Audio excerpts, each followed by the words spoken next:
Hello guys, welcome to video. ఇప్పుడైతే మేము సమ్మక్క పుట్టిన ఇల్లు అయితే వెళ్తున్నాం గాయ్స్. పుట్టిన ఇంటికి అయితే వెళ్తున్నాం.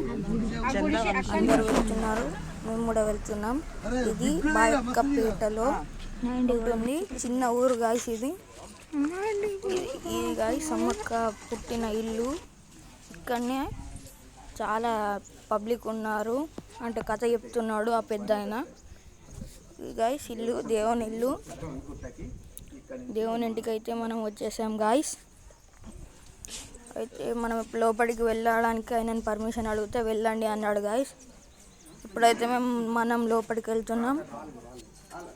లోపటైతే ఒక నాగుంపాంది పుట్ట ఉంది గాయ్స్. మీద సమ్మక్కై బట్టలు అవి ఇవి అన్నీ ఉన్నాయి గాయ్స్. ముడుపులు కూడా ఉన్నాయి గాయ్స్. పెద్ద ఆయన స్టోరీ చెప్తా అన్నాడు, చూడండి గాయ్స్. నా పేరు సొంత లక్ష్మణరావు, బయ్యక్కపేట, తాడువాయి మండలం, ములుగు జిల్లా. ఇక్కడ సమ్మక్క పుట్టుపూర్వం చెప్పాలని భక్తులు కోరుతున్నారు. నేను ఆ భక్తులకి సమ్మవ్వ తల్లిది పుట్టుపూర్వం చెప్పాలనుకుంటాను. ఆ తల్లి 400 సంవత్సరాలు, ఇక్కడ నుంచి 400 సంవత్సరాల నుంచి మా తాతల నాటి నుంచి ఆ తల్లిని మేము కొలుచుకుంటూ, మా ఆడిబిడ్డోలిగే మేము ఆ తల్లిని మొక్కులు కానీ, కొబ్బరికాయలు కానీ, బెల్లం కానీ అన్ని పెట్టుకుంటూ ఆ తల్లిని కాపాడుకొని, ఈ చిన్న ఇంట్లోనైనా ఆ ఇల్లుని చక్కగా సరిదిద్దుకుంటూ ఆ ఇంట్లోనే మేము మొక్కులు పెట్టుకుంటా మేము ఇక్కడ ఇక్కడ ఇక్కడ మొక్కులు చెల్లిస్తున్నాము.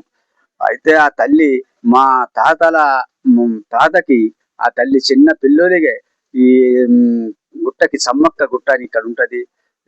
సమ్మక్క ఆ గుట్టకి మా తాత పోతే ఆ పిల్ల దొరికింది. ఆ పిల్ల దొరికితే చిన్న పిల్లని పట్టుకొని తీసుకొని వచ్చిండట. చిన్న పిల్లని తీసుకొస్తే అది దేవత, మనిషి పిల్ల కాదు.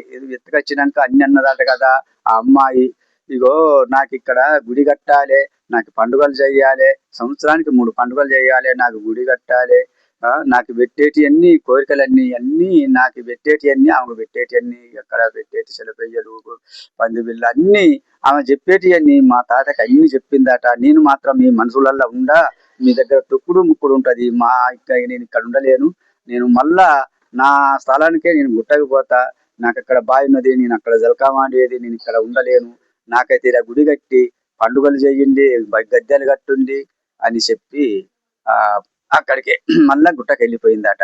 అది వనదేవత, ఆమె లోకశక్తి తల్లి అంటే అనుకున్నాం అప్పుడు. అబ్బో ఇది మనిషి పిల్ల అనుకున్నాం, కానీ వనదేవత లోకశక్తి. అబ్బో ఇవన్నీ చేయాలి మనం కోరుకున్నాం, సరే తల్లి నీకు అన్ని చేస్తామని ఒప్పుకున్నారట.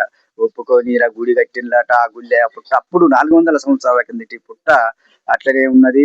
ఇక అప్పటి నుంచి మా తాతలు ఏం చేద్దామని పండుగలు చేసుకుంటూ, సరే జాతరలు చేయమన్నది కాదని ఇక్కడనే సమ్మక్క సారక్క గద్దె, పగిడిద్దరాజు గద్దె 3 గద్దెలు కట్టించిండు. 3 గద్దెలు కట్టించి 1942లో 2 సంవత్సరాలు జాతర చేసిండు. 2 సంవత్సరాలు జాతర చేస్తే ఇక్కడ భక్తులు ఆమె ఇచ్చిన వరానికి భక్తులు బాగా ఎక్కువైపోయినరు. వాళ్ళకి అప్పుడు రోడ్డు లేవు, కరెంటు లేని పరిస్థితుల్లో జనాలు స్నానాలు చేసే నీళ్లు ఇక్కడ ఎక్కడ దగ్గర లేకుంటాయినాయి.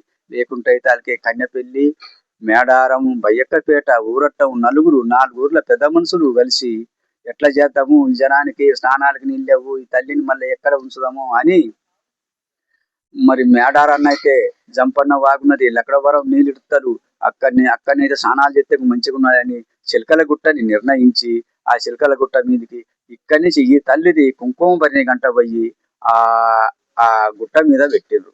ఇప్పుడు ఆ గుట్ట మీద పెట్టి ఆ గుట్ట మీద నుంచి ఆ కుంకుమ భరణి తల్లిని తీసుకొని గద్దెకి వస్తాను.